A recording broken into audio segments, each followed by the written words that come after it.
Hey guys, welcome back to One Day Productions, where one day it's a dream, one day it's reality.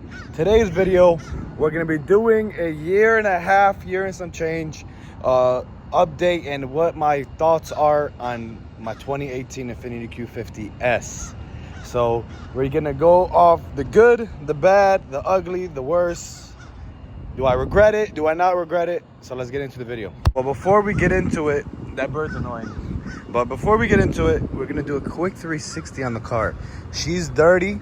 I've been driving a lot over the last couple of weeks. I put maybe about almost 1,000 miles, 2,000, closer to 1,500 miles on the car. So you can tell she's dirty. So let's get into it. The car has been, so the experience in the beginning was pretty lackluster at best. Thank God the car is under certified pre-owned warranty and also manufacturer warranty up until December. However, you guys know what we've had a couple hiccups with this car. Let me show you. So a quick recap on what happened. So when we first got the car, the turbos failed. There was another couple of things on the interior that were messed up. I don't think the car was properly inspected before they sold it to me, but thankfully they did right the wrongs or the issues. So like I said, the turbos had failed. The pulley was messed up, so I had an idler pulley that was messed up. I don't know how I didn't hear it. You guys know. When you're looking at a car, sometimes you just get too excited and you overlook some of the issues. Again, thankfully, I had the certified pre-owned warranty and manufacturer warranty still in place, so it was able to be taken care of. I'm gonna go quickly over how you could tell how the turbos, if they're on the way out or they're failed. If they're really bad and the turbo seals go bad, you're gonna see white smoke coming out of the tailpipe, which I had. It was only during the day on cold starts, and when I went to go look at the car, they already had the car running. That right there is a big red flag that I personally overlooked. If they ever start the car before you're there, a lot of times they're trying to hide something. And just because, you know, I finally found the car that I was looking for the most part, had all the checks. That's a Hellcat that's leaving the garage. Sounds nice. Anyways, so the reason why that's an issue. Oh, he's coming up here. Oh no, that's a Mustang. But the reason why that's an issue is because stuff like that you're not gonna see. The white smoke, ooh, that got close. But the white smoke was apparent only on the first startup. After it's warmed up, it never came back. I noticed it the next morning when I started the car. Also, on cold start, you're gonna hear the wastegate rattle. That comes from just, you know, like failure. These parts, like, they're known to fail. Not known, but you know, these are new cars, advanced technology, so there is going to be part failure. That's something to expect. As long as you have warranty, who cares? They're going to take care of it. They're going to pay for it. They're going to put you up in a loaner car, so that's not really a big issue. But there's certain stuff that just, like, it's annoying waiting, especially because when mine failed, the turbos, it was during that whole fiasco of parts and that type of delays. So I had to wait on the parts to come in. So that way, right there was 2 weeks that I didn't have the car. Also, there was an issue with a bent rim in the alignment. I didn't pay it no mind because where I was driving, the roads are messed up, so I didn't really notice it. I just thought that was the road. But as they were doing the turbos, their own mechanic said, hey, we suggest you replace the tires because of the wear and the dimples in the tires. I didn't know, again, because of the road. But after I went and spoke with the service manager and the GM, and I told him, look, I bought this car from y'all. I put 10 miles on the car. No way that happened for me. So after going back and forth, and after, you know, waiting almost 2.5-3 weeks altogether to get the car back, they ultimately thankfully were understanding and they gave me new tires all around, which was pretty awesome. I do appreciate that. The tires, they're under manufacturer warranty, so they didn't really come out of any type of pocket. They just threw it in there for warranty claims, so they probably got it for free anyways. Tangent aside, with the pulley, a lot of these cars from 2016, which was the first year of this motor, to about 2019 have that AC alignment issue pulley. So it's gonna start squealing. All they have to do is they realign the AC pulley and they throw in a new belt that's covered under warranty as well, and that issue's gone after they do that. Saying the first owner of this car did not maintain it properly. They beat the crap out of the car, I think. So I was kind of, you know, there picking up all the pieces. When I bought the car, I had 28,000 miles on it. So I thought, hey, 28,000 miles, that's awesome. There shouldn't really be any issues. But again, thank God for warranty. You know, so warranty paid for all the issues that I had with the car. Just to sum it up real quick, so turbos, the pulley, motor, the valve body went bad. These cars are actually known to have bad valve bodies. Supposedly they fixed it with the VR, but the issue is how hot it gets here in Houston and Texas, and then also Florida. The guy was telling me, and Arizona, these states that get very, very hot cause them to fail. But you know, warranty, they replaced it, they fixed it. Not to just glance over the motor, so from my understanding, when they did the turbos, the dealer that did the turbos did not do it correctly. Like they just threw the exhaust on and have the exhaust hanging off of the turbos, and inside from the turbo, like the charge pipes were not connected properly at all. So that also caused me to have boost leak, check engine light, misfire, all that good stuff. And because they did not attach it properly, I think that caused my motor to go bad. But what happened with my motor, the head bolt pulled after overheating, and then started consuming coolant, which was not fun. But because the motor obviously is under the powertrain warranty, I got a new motor, thankfully. That was put in at 30,000 miles, so it was literally less than 1,300 miles to 1,400 miles from after I got the turbos done and put everything on. I drive a lot. I'm a realtor in Texas, so I drive all over. I probably average about 600-700 miles a week sometimes. Anyway, to get off of that tangent, so yeah, they put me up. Thankfully, they put me up into a loaner car. It took 2 months to get the motor in. And keep in mind, I already made a video of this, not to just talk too much about that, but because it took 2 months, you know, I'm paying for the car payment for a car that I don't have. They did put me up in a loaner vehicle, but if you don't know, the corporate may not like that I'm saying this, but I'm gonna tell y'all anyways. If you get in contact with corporate and you start a case, and whenever these parts are delayed like that, they are actually I believe required by law to give you some type of reimbursement for the car payment, or that's just something they do. I'm not 100% on that. Obviously, I'm not an attorney, but because of that, they gave me 2 months of car payments, thankfully, back after all that waiting. All said and done, overall, the car, so I've owned the car for so I bought it in March 21. It's 2023, no, 21 was it? I believe March 21. The car total was in the dealer for about 7 months out of that whole time, just for different issues here and there. But after they replaced all the parts and I got the motor, the new turbos, and the valve body, thank God, knock on wood, alhamdulillah, you know, no issues, you know. It's been very reliable. Like this last week, I put on about 800 miles, no hiccups. I was averaging 35 miles to the gallon almost. And I'll throw the video in here. 35, almost 34.5 miles to the gallon. And I was going about 75 the whole way. So that's awesome. Tell me one performance sedan that you're gonna get, you know, that's gonna average you almost 35 miles to the gallon. That's beautiful. All right, y'all, so I just finished driving for about, I don't know, 2 hours, and I averaged 34.5 miles to the gallon. That's pretty dope, I'm not gonna lie. Quarter tank, 124 miles left. So if you are considering buying one of these cars, make sure you are under certified pre-owned. If you are and you maintain the car properly, I do oil changes every 4,000 miles or so.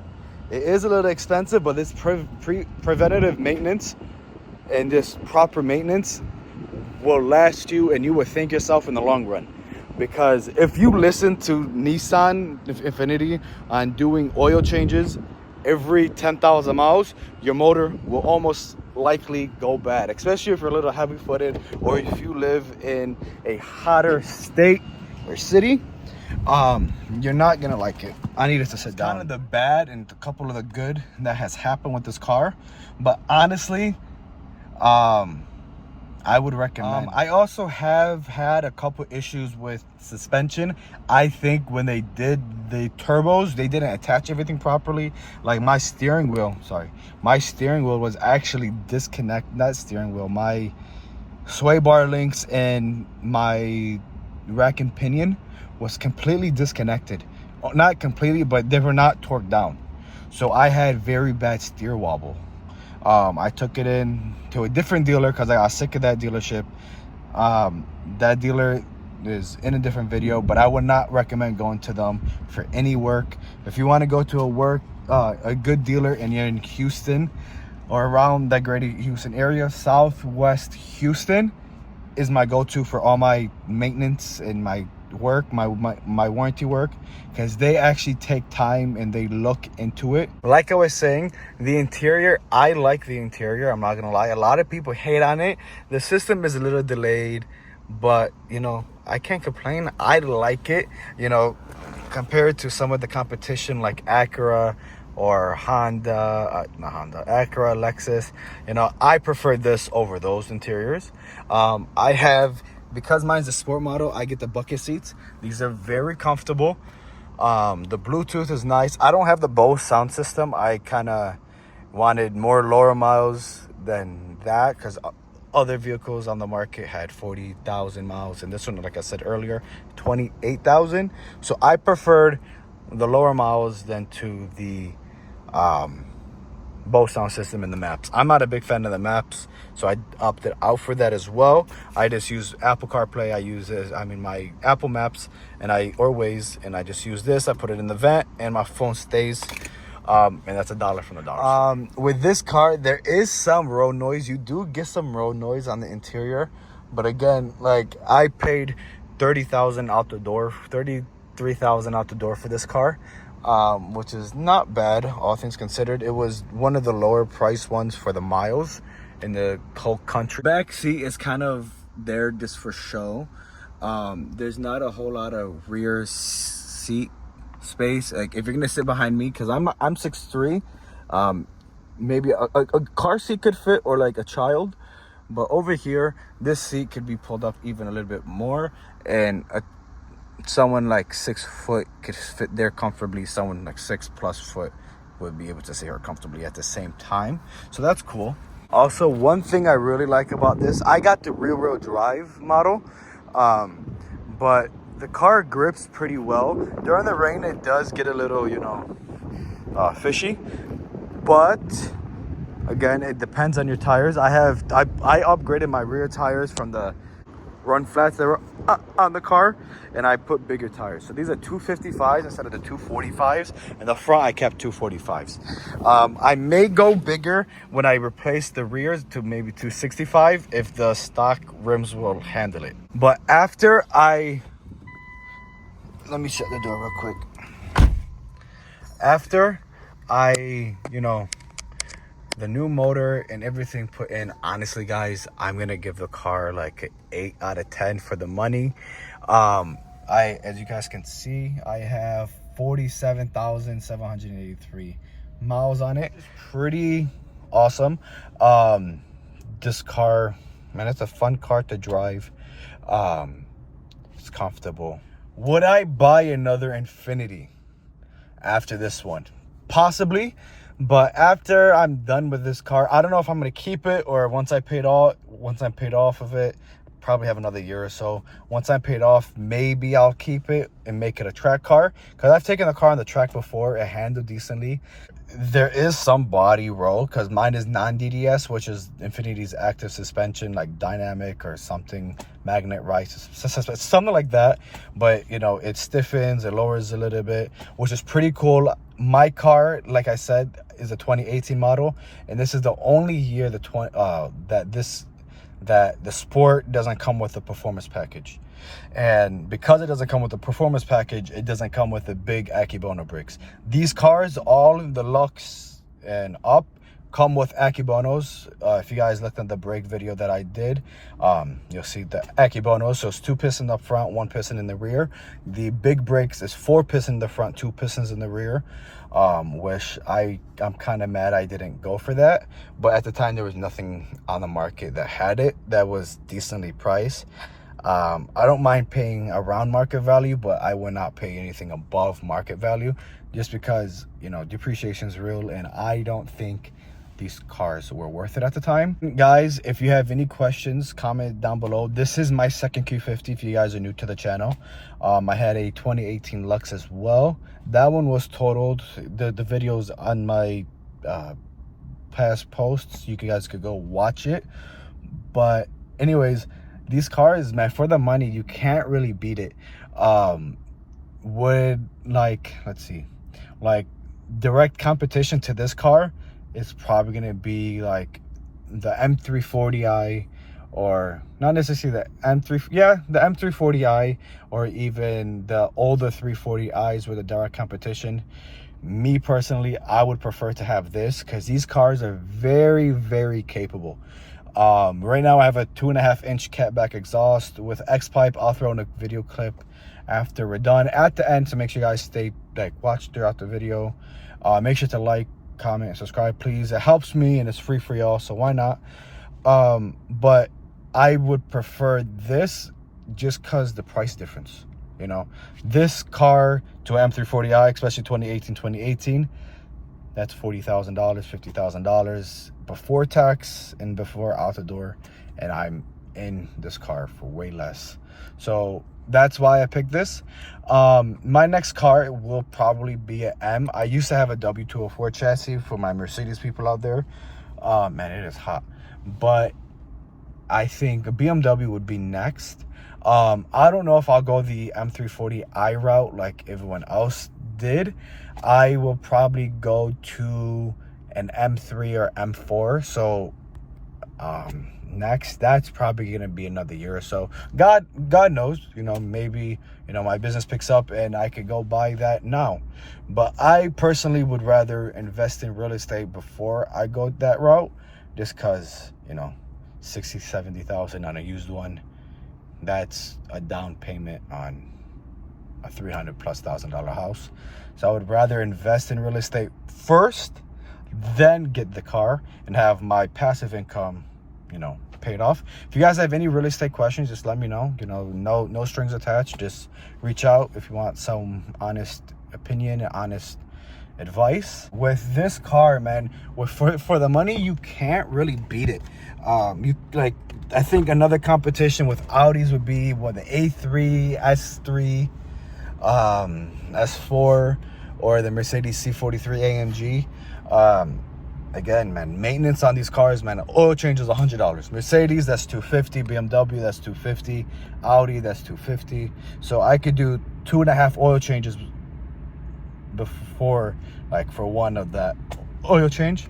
So it just doesn't make sense to me. The IS350 is also another direct competitor to this car. The interior is kind of dated compared to this, and you don't really have that aftermarket presence with that car. But if you want something reliable and decently quick, you know, and you don't want the turbos, go that route, I would suggest, or get a 2014 2015 model with the 3.7s. The only thing you necessarily have to worry about is the valve body on those. They do tend to go out, but you could some people have upgraded to the VR transmissions, and they've been solid. Just a quick video just to touch base with y'all. I know I haven't posted in a minute. I've been kind of busy with work. But yeah, so again, if you guys have any questions, just comment it down below. We need to clean the car. It is filthy inside and out. Let me show you. The wheels filthy, car filthy. Look at that. Look at that. You know, it's been raining like crazy over here. Thankfully, my yard and everyone's yard in Texas has been playing, you know, uphill battle. So it was definitely needed. But look at this. Look at that. So I definitely need a car wash and to clean the inside of my car. Filthy. Oh, we're gonna go ahead and do some revs. 1 second, let me sit y'all down. All right, y'all, so it started to rain. I'm gonna go ahead and get some clips real quick. My phone's at 3%. I just hope it does not die. I'm gonna sit y'all down over here. You guys can hear the rain. So I'm gonna do some clips. Let's see. Perfect.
Comment and subscribe.